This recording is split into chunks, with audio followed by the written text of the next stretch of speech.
What's up everyone, I'm Joshua Botha from Zima Media and this is Ask a Marketer. Have you ever gone through your Google Analytics 4 account and then you think to yourself, why is it that on the back end of my website I can see 20 form submissions, but when I look inside of my Google Analytics 4 account I can only see 16? At the same time, if you have an e-commerce store, you can be thinking, I have 30 purchases, but only see 25 of them in GA4. What's going on? And that's exactly what we're going to be discussing today.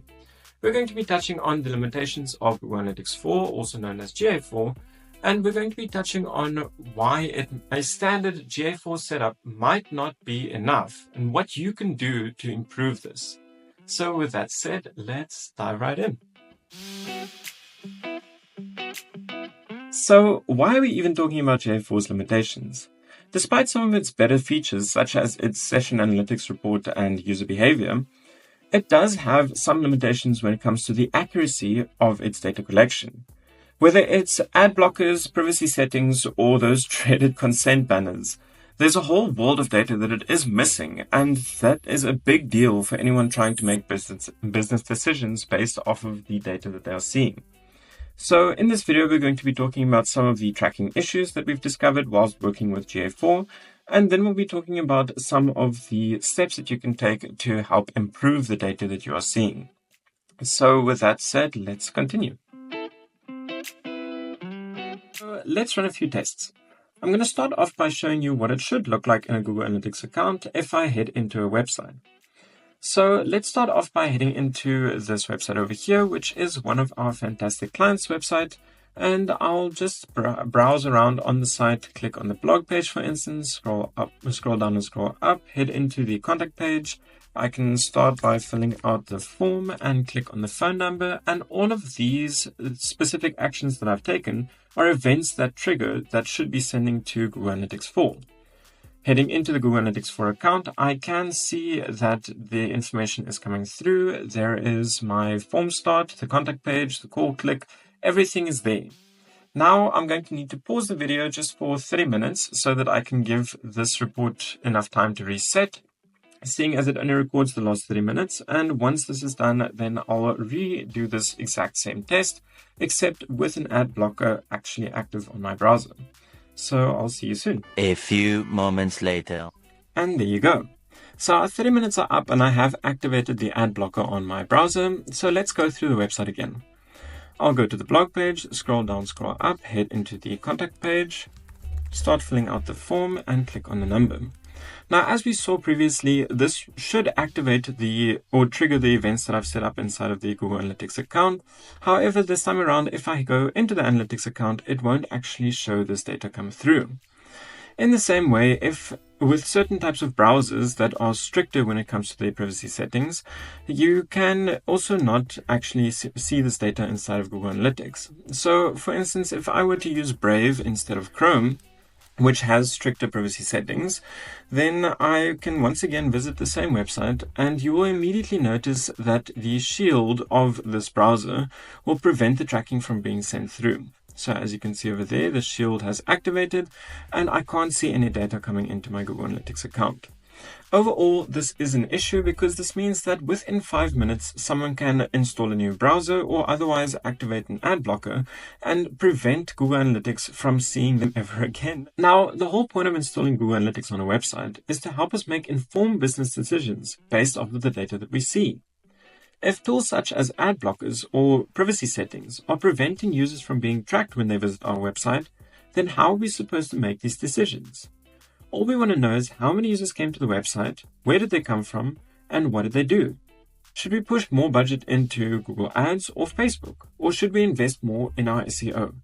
And those are the questions that each business owner has to ask themselves. So overall, let's look at some real life data where I'm going to be touching on the amount of forms that were submitted inside of our backend versus how many forms were submitted inside of Google Analytics. All right, let's take a look at some real life data. So I'm going to be looking at two different websites. One is a lead-based website and the other one is an e-commerce store. For the lead-based website, I'm going to have form submissions, whereas with the e-commerce store, we're going to look at the total amount of purchases in the back end of the website versus what we have in GA4. So starting off with the lead-based business, we can see that this is entry ID 1053, and that is the first the first form that was submitted on the 5th of October. Moving on to the first page, which will give us the latest form submissions, we can see that the last one on the 3rd of November was 1242. So doing this sum very quickly, 1242 minus 1053, we can see that there was 189 form submissions during the last 3 days. So heading into Google Analytics, we do expect to see around about the same number, correct? But instead, if we take a look at the total amount of forms that were submitted, we only have 109. This means that 109 out of 189, that's 57% of the forms that were not, or that were actually sent through to Google Analytics, and 43% of it weren't. And that is a very big number. This means that we are drastically underreporting for this specific website, and this is an issue. Now let's head over to the e-commerce store. In total, we can see that over the last 30 days, there were 64 transactions, whereas if I head into the Google Analytics account, we can only count 46. So 46 divided by 64 means that we once again only have 71% of the transactions actually sent through to Google Analytics. And once again, this means that we are underreporting. That is not good because we want to be able to use this data and for making these business decisions that we discussed earlier.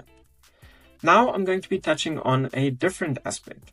I'm going to be looking at what the difference is between sending data directly from Google Tag Manager to your Google Ads account, for instance, whereas sending it to Google Analytics 4 and then only sending it to your Google Ads account, what the difference will be between those two numbers.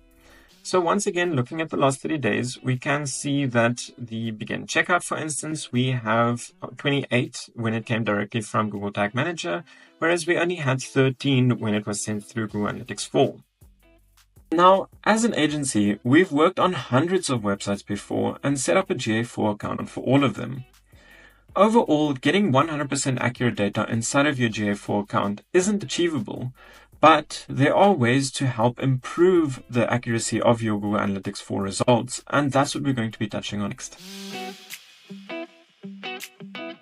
The best way to improve your tracking in GA4 is to utilize server-side tracking. In simple terms, this means that you send the data to a server that you own instead of sending it directly to Google. Seeing as you then own this data, you can send it to other third-party analytics tools. And in addition to this, you're not using other intermediaries that might lose your data. What's great about this is the server that you're sending it to is in the same room as what your website is stored in. This means you're going to have more accurate data, and seeing as it doesn't need to travel these vast distances, it's going to speed up your website and the whole data collection process. Let's take a look at what server-side tracking can do for you. So I'm going to head into our Step account over here, and this is the tool that we use to set up the server-side tracking as they host the server-side tracking for you. So as you can see over here, there are 41,199 requests that were recovered in total for this account. And if we take a look at the past 10 days, there was a total of 88,471 requests. Of that, 1,488 would have been blocked by ad blockers, but got recovered. And then 24,277 got recovered from other tracking preventions. So as you can see, we are recovering a lot of the data that would otherwise be lost, and therefore it is making our GA4 more accurate. If your website is using Shopify or WordPress, then I've covered how to set up server-side tracking in different videos, and I've added the links to these in the description of this video. So now that we've determined that server-side tracking is the best solution in 2024 to improve your results in Google Analytics 4, it's time for us to discuss how consent and cookie banners impact your results as well. Since 2024, cookie banners have become a must-have.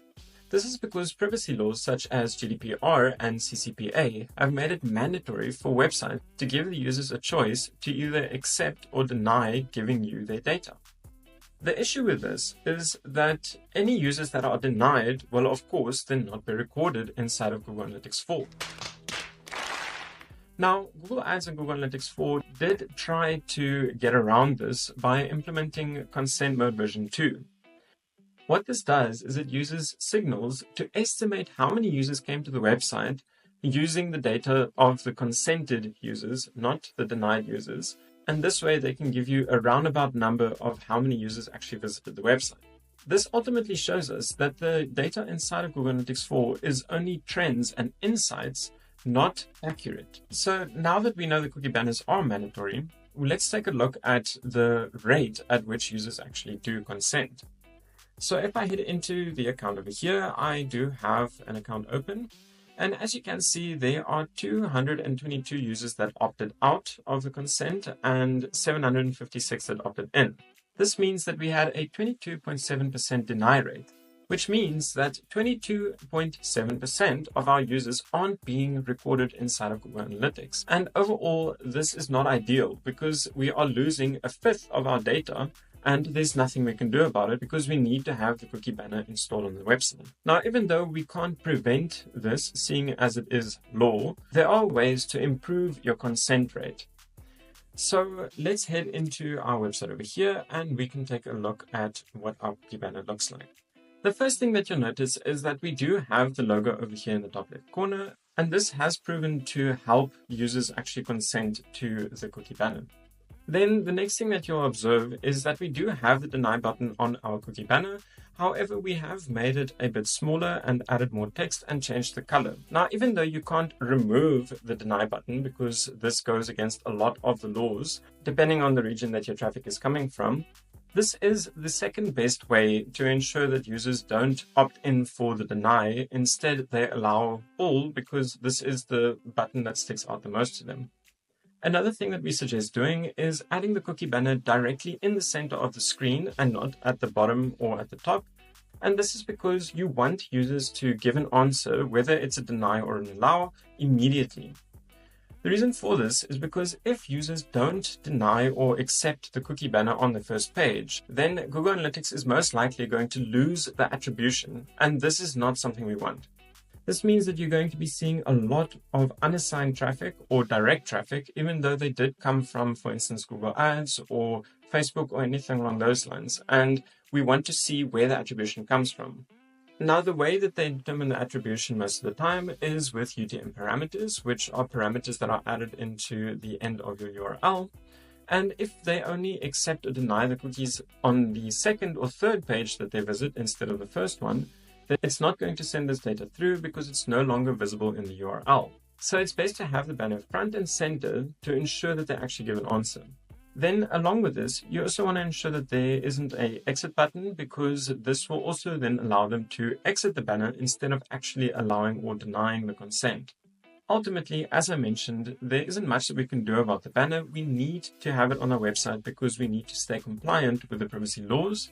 But overall, this is the best way to then help improve the amount of data that you see inside of your Google Analytics 4.